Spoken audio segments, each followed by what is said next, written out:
Hola mis amores, welcome back to Brew, a podcast by me, your host Maria, where I talk about the magical and unmagical lessons I am learning in my 20s via dark humor, messing up, little angst, and most importantly, talking shit. So grab your choice of brew and join the coven. My choice of brew today, well, the final ending of this brew is matcha in a cute little mug I got from Target. Not even mug, it's a glass. But if it's pink, I'm gonna buy it. So I might get a refill. So if you don't see me for a little minute, I probably got my refill. So hi babes, how are we doing? So with the free time that I now have, I've been kind of reflecting on my life and just reminiscing about how I've gotten to this point in good ways and bad ways, right? And a key word that I feel like just encompasses, I don't know how to say that word, that kind of like defines me is just angst. And I was like, what does philosophy say about that, right? Although this episode is not about the philosophy of angst, it just got me thinking, like what is a common theme that I can talk about that has helped me get here, that has helped me push forward. And ladies and gentlemen, gays and them, babes and babes, we're gonna be talking about the power of resilience in today's episode. And resilience has been the thing that has been consistent in my life, personal life, academic life, professional life. So I'm gonna get a little bit more into that today and why I think it's so important to have that and remember the importance of resilience. So childhood aside, there's this tussle, right? Where when I talk about certain things with some of my friends, they will be like, that's your only child syndrome. And although that's not truly all the way correct and truly not all the way incorrect, I have something to say about that. Yes, because I was raised as an only child, so there are a lot of things that I feel like they have to get done, and if I don't do them, they're not gonna get done because I'm the only kid. I don't have anyone else, like a sibling, to be like, hey, can you do this for me? Like, no, it's just me, So kind of like that. But then also no, because ¿qué pasa? So I don't like to stay in the sidelines too long, and I kind of like more action being done, more things being done. That could be a whole mental health candy on its own that I might later discover down the path of life, but that is not what we're gonna talk about today. So let me give you some context. For those that have listened to the podcast before or from the beginning, you already know this part of the story, right? But let me refresh everyone's memory on why Maria is the way that Maria is. Okay, so in my adult life, let's focus on the recent events, right? We're talking about I'm gonna say as soon as I turned 21 to now, and that's 21 to 26. I turned 27 this year. Oh my god, I turned 27 this year. I will journal about this later. But okay, so focusing on my adult life, I do want to summarize it the best as I can, but here's kind of the gist of it. So my adult life, kind of to 21 or 20 even forward, I went through a very severe mental health, I don't want to say episode, but I went through a very severe mental health challenge that led to a lot of shit going down. A lot. If I could summarize it in a sentence, it would be, this led to my hospitalization, multiple unalive attempts, and just this anger, just so much anger in of my life, of myself, of the people around me. I hated everything. I wanted to see everything burn. And because the world wouldn't burn, I'm like, let me just end everything for myself. In more ways than one, might I say. So, well, the trickle down event of this is a lot of people left my life. I want to say that they were my friends, but as you get older and you see who stayed besides you when shit got really ugly and who didn't, you kind of don't use the word friends too loosely anymore.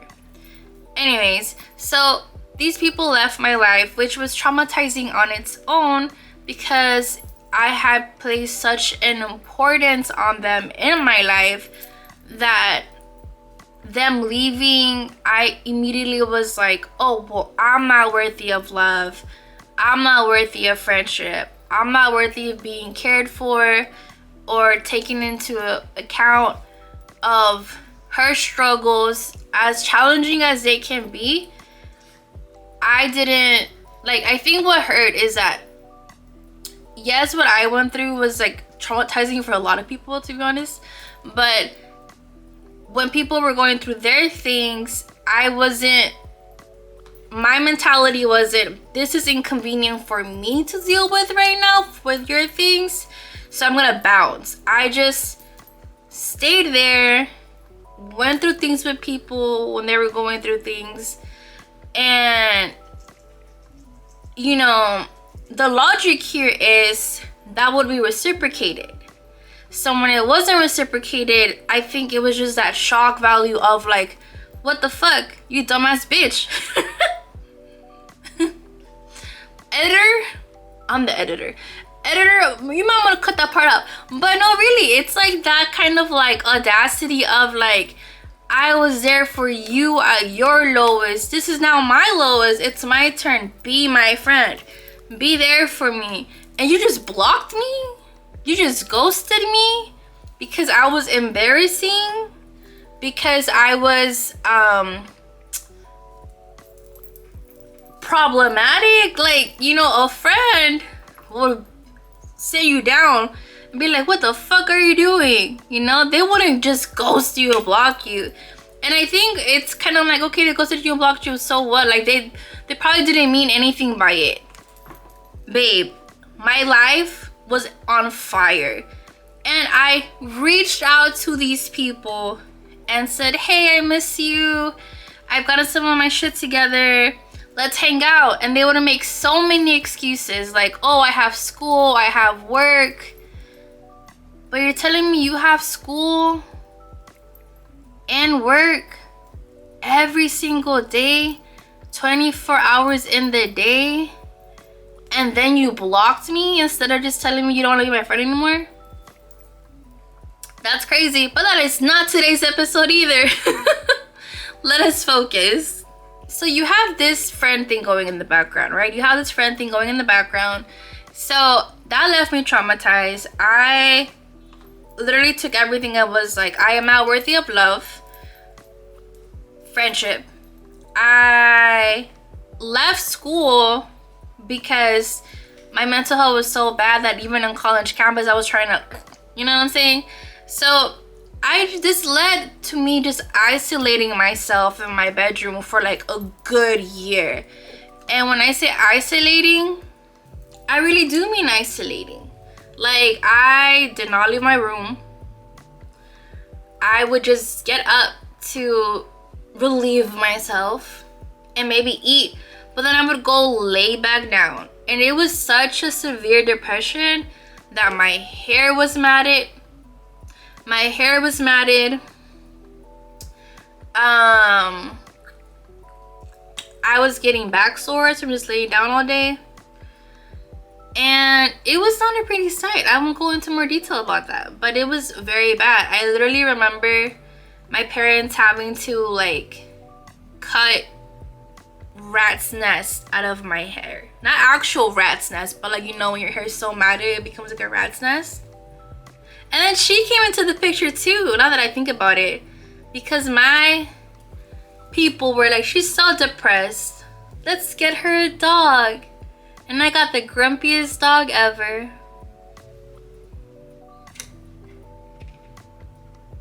Okay, so I isolate myself for a year. I don't talk to anyone.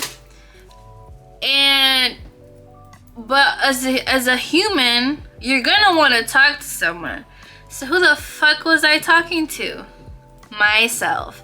So fast forward, Maria self-induces herself to a psychosis, and then my brain is so tired of just me stressing the fuck out about how I'm such a failure and how I hate everything and I hate myself and I want to end everything. And then my brain was like, let me help you, babe. Let me help you. And then I was in a coma.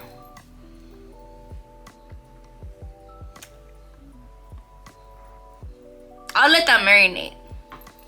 I'll drink to that. But after the hospitalization, right? After the coma, they were like, oh, she's gonna need more help, more hospitalization, because what's left here is not physical, it's psychological. And that's when my mental health journey started, really. But I say all of this to say that I gave up, and to such an extent in my life that I did not want to do anything.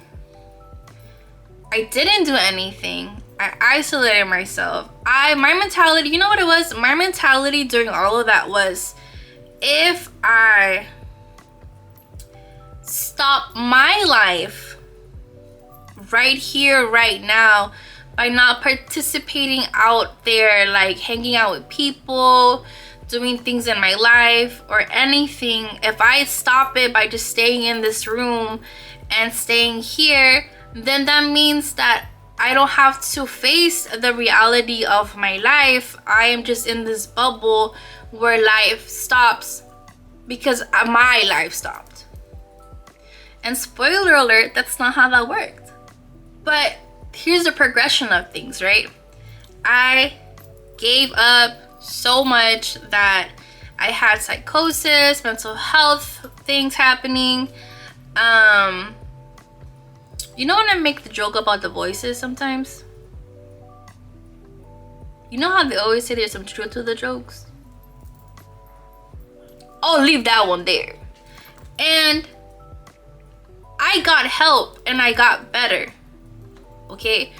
But that doesn't mean that I stopped fucking up and I stopped like having episodes or fucking up in general.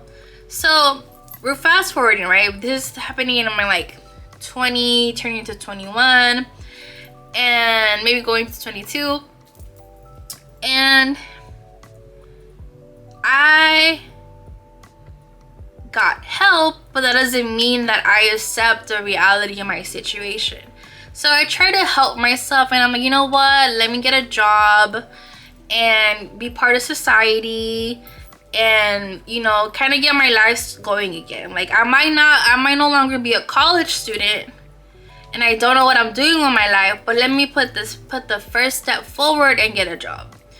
And Maria only lasted like a month or 2 months at this job, because remember, I'm like freshly like mental health candy supplies, right? So I have a manic episode and I run away from work and run away from Houston and run away to just any other part that's not Houston. One, to meet up with a boy who I thought was the love of my life. That was my first red flag. And two, while this is happening, I get a loan.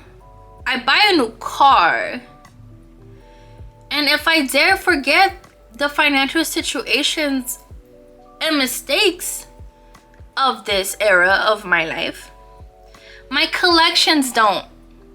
So at my grown age, of course, I was fired because I left the job just like that. And just more mental health things happened. More mistakes happened. And yes, if you were wondering, of course that relationship ended in that runaway spree too. Man, I'm surprised my mom didn't beat my ass sometimes. But keep in mind, all of this is happening, right? Maria's being problematic because she's heartbroken. She's being problematic. She's being problematic because she's mental health girly now, officially a mental health girly. So everything is going wrong and people are leaving.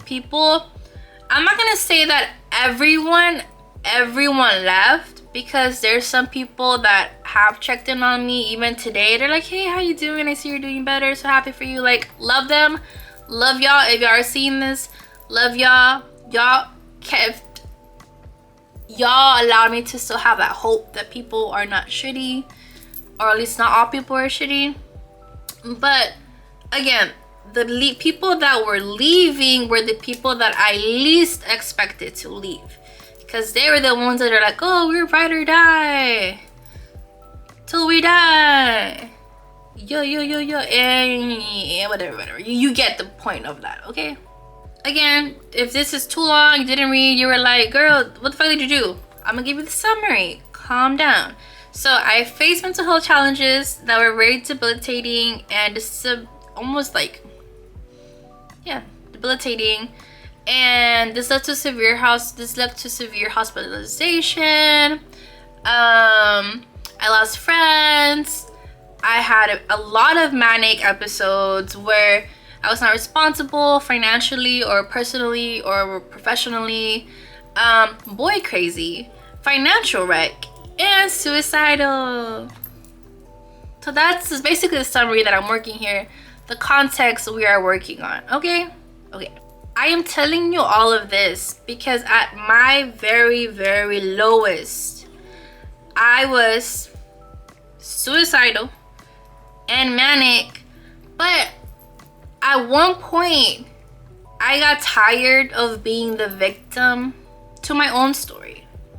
And this is where we start talking about resilience and what that looked like in my crazy, manic, mental health chapter that was in my life. And my disclaimer here is that my life is not perfect today.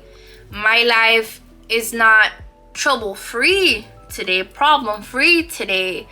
But because of the things that have happened in the past that were like literal extremities, I feel that I have a better tools to handle when shit hits the fan now. Overall, it was about being kinder to myself and realizing why I wanted to self-destruct at any inconvenience that I was facing. Learning why did I want to destroy myself? Why did I not have compassion for myself as I had compassion for others? So it was a lot of like working on myself in this era, and I did get help from therapists, which, you know, I'm gonna get into that a little bit later on today.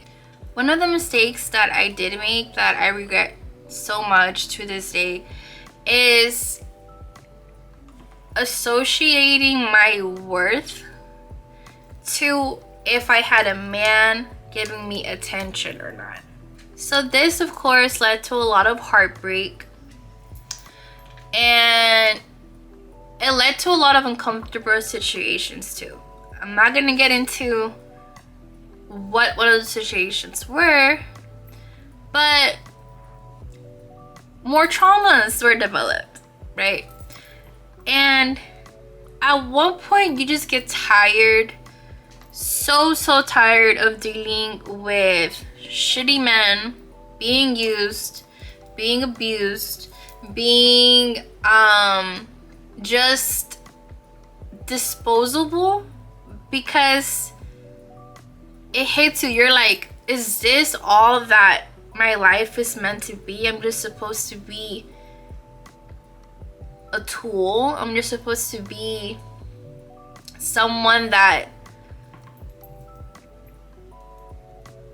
what like is a booty call, is a booty text? Like, am I not worth of an wholesome love? Am I not worth of being the apple of someone's eye, you know, to say?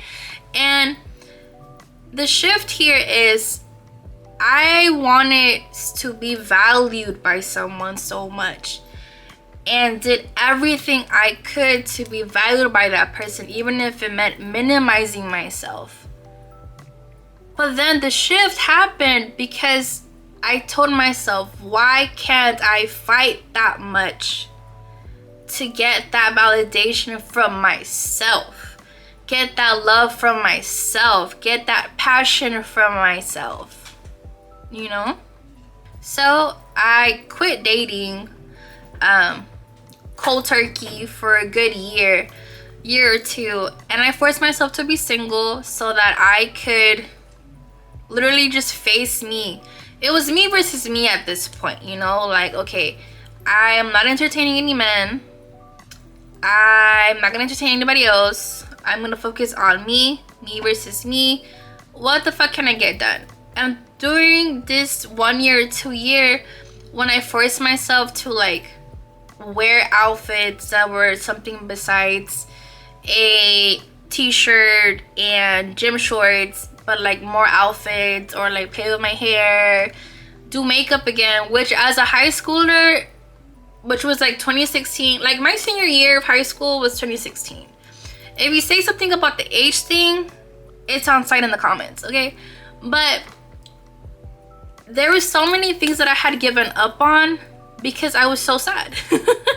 That's the reality of it. I was so sad for so many things that had gone wrong in my life that I had forgotten to just enjoy the simplicities and what brought me joy, which was beauty, fashion, just enjoying my own company, because I'm hilarious.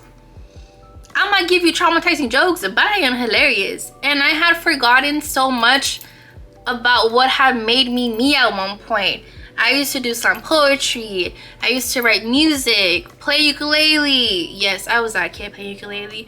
Guitar. Like, I had so much passion for change, for love, for making a better difference out there. And my depression took that away from me because I thought, I'm sad. I have made so many mistakes. I have thought of so many things. Oh, I guess I'm not worthy of all of these things that I thought were part of me. Oh, I'm an imposter. Imposter syndrome is a bitch, but that had a really good part in what a lot of the things that went down, why that happened. All of this year of just forcing myself to be with myself, but working on myself at the same time, instead of kind of like being in a state of just, I gave up, I'm not doing shit about it. It ignited a fire in me where I, like, for the first time in a long time, I needed to be alive. I needed to see what was out there, what different version of me could exist. I wanted to not just dream about it, not just imagine it, but be it. I wanted to witness that things could get better for me, because why not me too? You know, that was the disconnection I had earlier in like my very depressed state, where I was like, oh, I failed, nothing will get better for me, this is it, I fucked up on life, my rest of my life is gonna be miserable. But that shift happens when I'm like, but why can't I also have a fulfilling life? Why can't I also strive for more, be more, do more, love more, enjoy more, laugh more? You know what I'm saying? And I think that's where that shift happened, where instead of me giving up on my life, why can't I also enjoy my life instead, and not be a victim to my own mind? So the wheel began to move again. I got another job. I actually stayed in that job, before the next thing happened. I went to school, and I went to paralegal school in particular because I thought to myself, okay, I want to be a lawyer. That's what I wanted to do when as a kid. Like as a kid, I would say, oh, when I'm older, I'm gonna be a lawyer. But paralegal school puts that into perspective of like, okay, fact or cap. Like, can you deal with all of these like almost like pre-law material and still want to be in law, And I finished paralegal school, got a paralegal job, and we're here. But I'm saying this because I continued going. And it doesn't mean that life doesn't get challenging ever again because you did not give up, Girl, did we forget? I'm unemployed right now. For my first paralegal job ever, But that doesn't mean that I'm going to fall into a state of depression again, that I'm going to give up, that I now think I failed at life because I was fired from the job that I thought I was going to be in for a long time. No. You learn with your resilience that this didn't work out. I'm going to be in this state right now of like, damn, like what am I gonna do? Ah, damn, this sucks. Damn, yeah, I do feel kind of bad for myself because I was doing XYZ. But what am I gonna do about it? That's the question you ask yourself there. What am I gonna do about it? How have I failed in the past that can help me right now and moving forward and getting my shit together again and making sure that I am better prepared for the next part of my life or even the next failure in my life? The beauty of it is because I have demonstrated to myself that in the past when shit got rough, I persevered, I got it, I made it work. I'm not panicked right now that I'm unemployed because I know that the next chapter of my life is going to be one where it's going to be full of blessings, and that I can also just get my shit together and start applying whenever I want to, do that work to get into the job, keep the job. And life isn't over because you failed at one thing. Life isn't over because you failed at many things. Life is not over because you fucked up majorly. And we forget that. I forgot that multiple times. But I kept going. And to say that as well, the different versions of me that fucked up are helping this version of me right now. What do I mean by that? So, the financially irresponsible Maria, who fucked up majorly, caused her credit score to go to the gutter. Debts, collections. This Maria here prepared Maria right now to be in a better economic situation, that even though I am unemployed, because I learned from my financial mistakes of the past, I am in a better situation now where, yes, I'm unemployed, but I have enough to sustain me till my next job. And that is a blessing in itself. But I would have not had that reality had I not fucked up in the past. This is the point I'm trying to get at.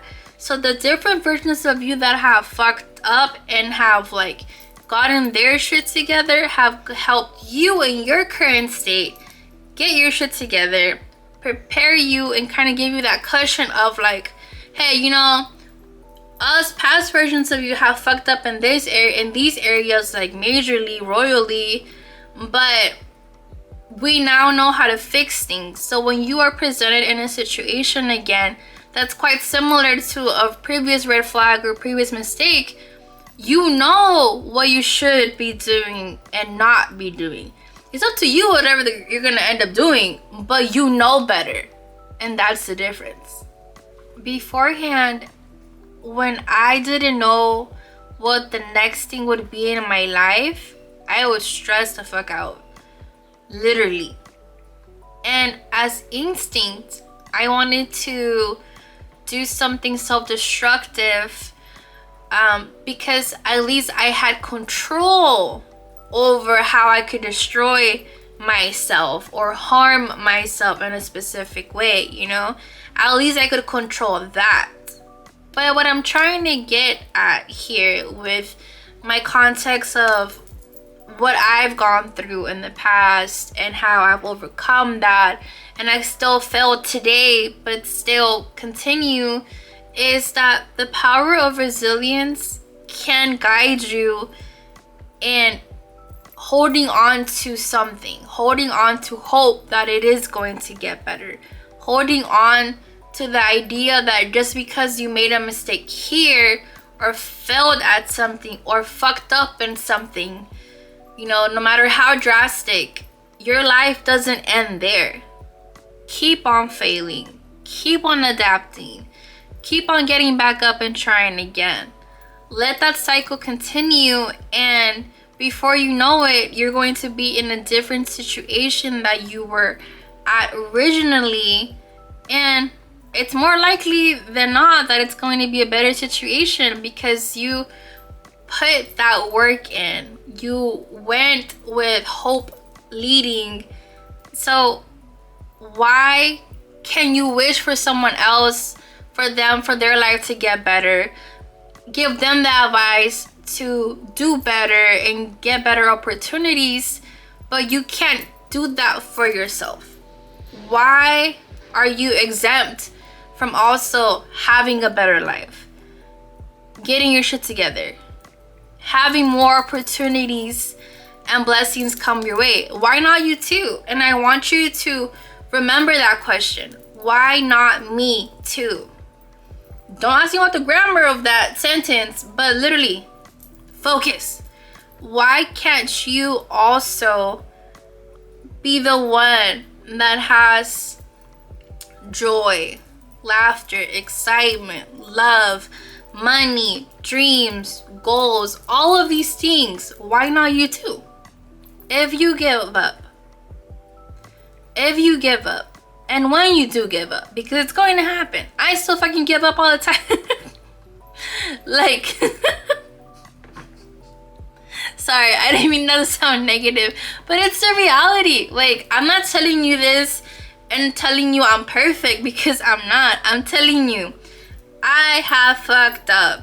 I give you drastic examples of my fuck ups, but I'm also gonna be honest with you. I'm human. I'm gonna fuck up. I'm gonna make mistakes. I'm gonna be like, damn, I should have done that differently, or I'm gonna have to talk about that in therapy next time I see my girl. And that's the reality. Life is not a constant thing of just ups, you know? My point with this video, my point with this episode is give yourself the grace to give up and try again as many times as you need it. I literally want you to have the strength to say, fuck it, let me try again. That's it. Give yourself at least that. I dare you to not give up. And if you do give up, I dare you to get back up again. It's that simple. There's so much power in resilience. And as someone that has faced depression or dealt with depression, continues to deal with depression sometimes, if you can't do it for yourself, if you cannot get up and try again for yourself, it's okay to do it for someone else, even if it's temporary. When I gave up multiple times, but especially in the darkest moments of my life, I would say to I would look at my mom, right? I'm not gonna cry.